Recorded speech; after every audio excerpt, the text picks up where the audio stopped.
First వచ్చినప్పుడు నేను అనుకున్నానంటే క్లాసులు జరుగుతాయో జరగవో అని అనుకున్నాను.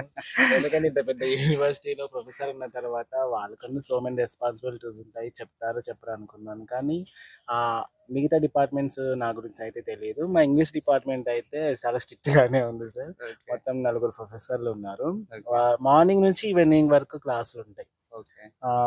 స్టడీస్ అంటే సెమినార్స్ కండక్ట్ చేస్తారు.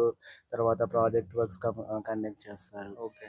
ఇంకా వాళ్ళైతే డైలీ క్లాస్‌కొచ్చి చెప్తారు సార్.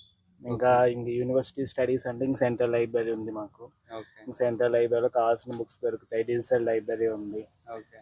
సో, చదువుకునే వాళ్ళకి ఇదొక హబ్ అనుకోవచ్చు. యాహ్! ఆ! యూనివర్సిటీ ఎప్పుడు ఎందుకంటే చదువుకునే యూనివర్సిటీ నేచర్ కూడా అలాగే ఉంటది సార్. సో, అడిక్ట్ అవునవును. అయిపోతాం మనము.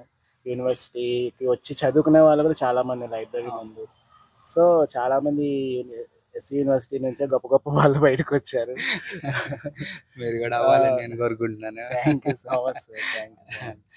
సో, సబ్జెక్ట్ అయితే బావుంది. క్లాసెస్ అయితే హ్మ్. బాగున్నాయి. యెస్ ఎందుకు సార్. ఈ యొక్క వీడియో చేస్తున్నానంటే, ఎవరైతే ఎంఏ ఇంగ్లీష్ ఎస్‌వి యూనివర్సిటీలో జాయిన్ హ్మ్. అవ్వాలనుకున్నారో, వాళ్ళందరికీ ఈ వీడియో అనేది వెళ్ళినప్పుడు వాళ్ళు బెటర్‌గా అర్థం హ్మ్. చేసుకోగలరు. Yes sir. అవును సిట్యుయేషన్స్ సార్. ఏంటి అని అర్థం